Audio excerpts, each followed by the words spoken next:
સ્વસ્થ શરીર સાથે લાંબુ આયુષ્ય ભોગવવું એ સૌ કોઈનું અત્યારે એક ધ્યેય હોય છે, જેમાં ખૂબ મહત્ત્વનું છે કે સ્વસ્થ શરીર હોવું. પરંતુ અનફોર્ચ્યુનેટલી આજકાલ હેલ્થ બાબતે લોકો ખૂબ ઉપેક્ષા રાખતા હોય છે. નમસ્કાર દોસ્તો, હું છું ડૉક્ટર વિશાલ વાનાણી, હાર્ટ સ્પેશિયાલિસ્ટ, સુરતથી. ઘણા સમયથી અમે પ્રેક્ટિસમાં જોઈ રહ્યા છીએ કે ઘણા બધા દર્દીઓ પોતાની હેલ્થ પ્રત્યે ઘણા બેદરકાર હોય છે. એ બેદરકારી ઘણા પ્રકારની હોય છે. પહેલું, અનેક પ્રકારના વ્યસન હોય. એ વ્યસનની હાજરી ઘણા સમયથી હોય છે. લોકોને એ વ્યસન બાબતે ખબર પણ છે કે આ નુકસાનકારક છે, પરંતુ તેઓ કોઈ પણ રીતે એ વ્યસન છોડી શકતા નથી. અલગ અલગ વ્યસન છોડવા માટે આજકાલ ઘણી બધી શક્યતાઓ છે. બીડી, સિગરેટ કે તમાકુ કે કોઈ પણ ડ્રિંક છોડવા માટેની પણ ટ્રીટમેન્ટ અવેલેબલ છે, જેમાં દવાઓની સારવાર, ડૉક્ટરની સારવાર તેમજ કાઉન્સેલિંગ વગેરે અનેક પ્રકારના ઓપ્શન્સ છે. પરંતુ એ માટે દર્દીએ પ્રથમ પોતે નક્કી કરીને ફાઇનલ કરવું પડે કે આ વ્યસન છોડવું છે અને એ વ્યસન છોડવાથી મને ફાયદો થશે. જો એકવાર આ નક્કી કરી લેવામાં આવે અને એ માટે યોગ્ય હેલ્પ શોધવામાં આવે તો એમને જરૂરથી હેલ્પ મળી રહેશે અને વ્યસન બંધ થઈ શકશે. બીજું પ્રોબ્લેમ છે હેલ્થ બાબતે લોકોની ઉપેક્ષા. હેલ્થ જ્યાં સુધી સારી હોય ત્યાં સુધી હેલ્થ પર કોઈનું ધ્યાન નથી હોતું. જ્યારે કોઈ બીમારી ચાલુ થાય પછી એ બીમારીને ઠીક કરવા માટે અથવા એ બીમારીને સ્વીકારવા માટે પણ લોકો સમર્થ નથી હોતા. જ્યારે ડૉક્ટર દ્વારા કોઈ પણ બીમારીનું નિદાન કરવામાં આવે ત્યારે સૌપ્રથમ એ બીમારીને સ્વીકારવી, એ બીમારીની હાજરી છે એ સ્વીકારવું એ ખૂબ મહત્ત્વનું છે. એના પછી જ એની સારવાર થઈ શકે. જેથી બીમારી પ્રત્યે ઉપેક્ષા ન રાખવી, બીમારી નથી એવા ખ્યાલમાં ન રહેવું અને એની સારવાર ઉપર જ ફોકસ કરવું એ ખૂબ જરૂરી છે. ત્રીજું, કોઈપણ સારવાર માટેની સવલત કે સુવિધા કે તૈયારી પહેલેથી ન હોવી એ ખૂબ મોટો પ્રશ્ન છે. જ્યાં સુધી તબિયત સારી હોય ત્યાં સુધી કોઈ મેડિક્લેમ, કોઈ હેલ્થ પોલિસી કે એવી કોઈ જ વ્યવસ્થા નથી કરવામાં આવતી. જ્યારે કોઈ મોટી બીમારી આવે પછી એની સારવારનો ખર્ચ ધ્યાનમાં આવે, પછી એની સારવાર કરવા લોકો અસમર્થ હોય, એ માટે એમની પાસે ફાઇનાન્શિયલ અરેન્જમેન્ટ, પૈસાની વ્યવસ્થા નહીં હોવાથી સારવાર પૂરી નથી થઈ શકતી, સારવાર સમયસર નથી થઈ શકતી અને સારવારનો રસ્તો પણ ઘણી વખત બદલવો પડે છે, જેથી એમને ઈચ્છિત પરિણામ નથી મળતું. આથી દરેક વ્યક્તિ પોતાના ફેમિલી અને પોતાની ઇન્કમ, ફેમિલી સાઇઝ પ્રમાણે જે તે માત્રામાં હેલ્થ બાબતે કોઈ વ્યવસ્થા કરી રાખે, કોઈ મેડિક્લેમ ઇન્સ્યોરન્સ લઈ રાખે, અથવા તો ગરીબી રેખા હેઠળ હોય તો આયુષ્યમાન કાર્ડ જેવી ગવર્મેન્ટની વ્યવસ્થા પણ તૈયાર કરી રાખે એ ખૂબ જરૂરી છે.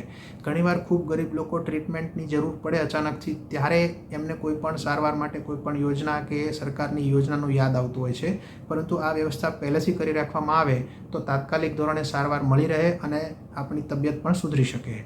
આ ઉપરાંત બીજી વસ્તુ છે, લોકો ઘણી વખત સારવારને જલ્દીથી પચાવી શકતા નથી. જ્યારે ડૉક્ટર દ્વારા કોઈ પણ સલાહ આપવામાં આવે તો એ બીમારી બાબતની સલાહ હોય, એ બીમારીના રિપોર્ટ કરાવવાની સલાહ હોય કે એની સારવાર લેવાની સલાહ હોય. આ દરેક સવાલને ઘણા લોકો ખૂબ શંકાની નજરેથી જુએ છે.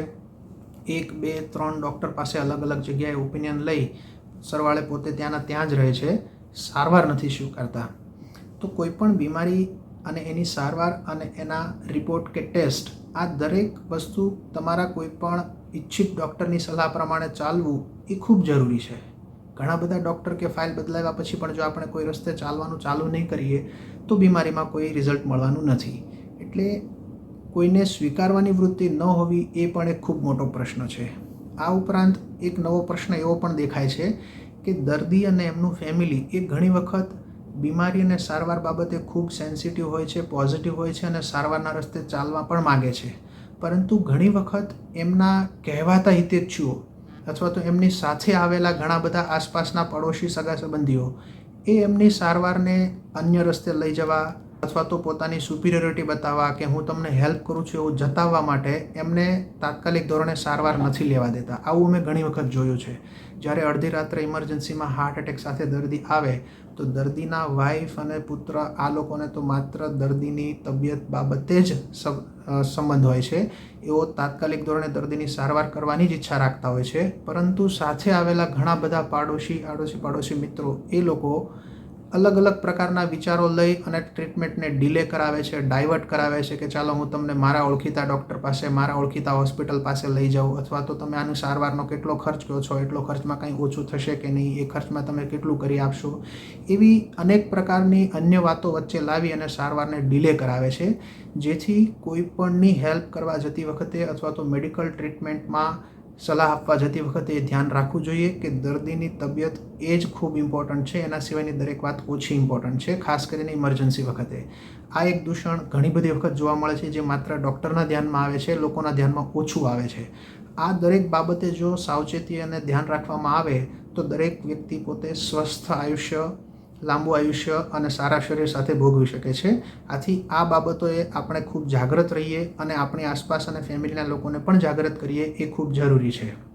સૌથી મોટી એક વાત, જ્યારે અચાનકથી કોઈ પણ બીમારી આવે તો એ અચાનકની બીમારી વખતે ઇમરજન્સીમાં કોનો કોન્ટેક્ટ કરવો, કઈ હોસ્પિટલમાં કોલ કરવો, ક્યાંથી એમ્બ્યુલન્સ આવશે, કઈ રીતે હોસ્પિટલ પહોંચવું, આવી અમુક આગોતરા આયોજનની મગજમાં રૂપરેખા કરેલી હોય તો તાત્કાલિક ધોરણે સારવાર મેળવવામાં ખૂબ ફરક પડે છે અને ઇમરજન્સી બીમારી પણ ખૂબ ઝડપથી સારી થઈ શકે છે. આથી દરેક વ્યક્તિએ પોતાના રહેણાંક અને પોતાની ઓફિસ એરિયાની આસપાસમાં ક્યાં સૌથી નજીકમાં સારી મેડિકલ ફેસિલિટી છે, એનો કોન્ટેક્ટ, એનો રસ્તો, એનું એડ્રેસ વગેરે ધ્યાનમાં રાખીને નોંધી રાખવું જોઈએ, જેથી ઇમરજન્સીની કન્ડિશનમાં ખુદના ફેમિલી મેમ્બરને અથવા તો પોતાના કોઈ કલીગને તાત્કાલિક હેલ્પ કરી શકાય. આ દરેક બાબત ધ્યાન રાખીએ તો ડૉક્ટર પણ આપણને આપણી સારવારમાં ખૂબ મદદરૂપ થઈ શકે અને આપણી સારવાર બને એટલી ઝડપથી થાય અને બીમારીમાં ખૂબ સારું રિઝલ્ટ મળી શકે. આ બાબતે આપના કોઈ પણ વિચારો વ્યક્ત કરવા કોમેન્ટમાં લખો, તેમજ અન્ય કોઈ હેલ્પ માટે આપ અમને વોટ્સએપથી કોન્ટેક્ટ કરી શકો છો.